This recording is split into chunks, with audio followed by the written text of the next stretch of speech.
Жил бүрөө уламжлал болон зохион байгуулдаг Төв орон нутгийн прокурорын байгууллагуудын удирдах ажилтны нэгдсэн сургалт зөвлөгөөн өнөөдрөөс эхэллээ. Зөвлөгөөнд аймаг нийслэл дүүрэг сум дундын прокурорын газруудын 60 орчим төлөөлөл оролцож байна. Орон нутгийн онцлогоос шалтгаалаад гэмт хэргийн нөхцөл өөр байдаг. Тухайлбал замын үдийн бомбт байдаг Дорногов аймгийн хувьд хууль бусаар бараа бүтээгдэхүүн хил давуулах, мөн татвар төлөхөөс зайлсхийх гэмт хэрэг олон гардаг байна. Энэ эрүүг хуулийн 166 дугаар зүйл заасан энэ гэмт хэргийн хувьд бол одоо яг татвар төлөх хэмжээ одоо яг юуг ойлгох уу гэдэг бас нэгдсэн нэг мөр ойлголт баймаар юм шүү. Энэ дээр ялангуяа манай улсын дээд шүүхээс бол одоо энэтэй холбоотойгоор бас нэг тайлбар юм гаргах тийм ээ.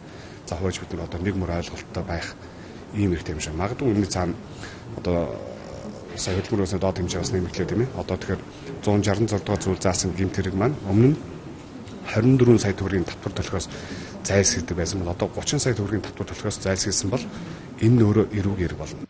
Яг ийм асуудал гардаг учраас хууль эрх зүйн өөрчлөлт болон хэрэгжүүлэлттэй холбоотой үйл ажиллагааг судлах нь энэ хурлын гол зорилго байдаг юм а. За сургалтын үр дүн бол жилээс жилд бол тодорхой чиглэлтэй байдаг.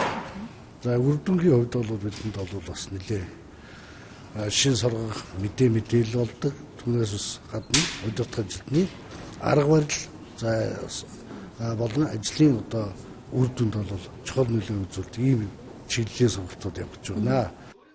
Энэ жилийн хувьд мэрэгжлийн сургалтаас гадна өөрийгөө болон бусдыг танин мэдэж удирдах, стрессийг удирдах арга хандлага өөрчилж харилцаагаа сайжруулах зэрэг сэдвийн хүрээнд хувь хүний хөгжил болон манлайлах чадварыг дээшлүүлэх чиглэлд илүү түлхүү анхаарч байгаамаа. Прокурорын хяналтын үйл ажиллагаа эрүү болон эрүүгийн байцаан шийдэх эрх зүйн холбоотой хичээл сургалтууд голтуу явагдаж байдаг. Тэгэхээр ер нь хууль эрх зүйн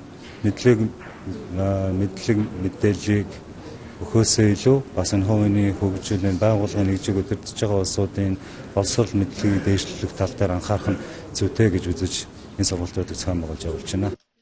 Улсын ерөнхий прокурорын газрын сургалтын төвөөс прокурорын анхан болон үргэлжилсэн шатны сургалтын хөтөлбөрийг хэрэгжүүлж байна. Мөн прокуроруудынхаа ур чадварыг нэмэгдүүлэх зорилгоор мэтгэлцэх ур чадварын хөтөлбөрийг эхлүүлээд байгаа юм байна.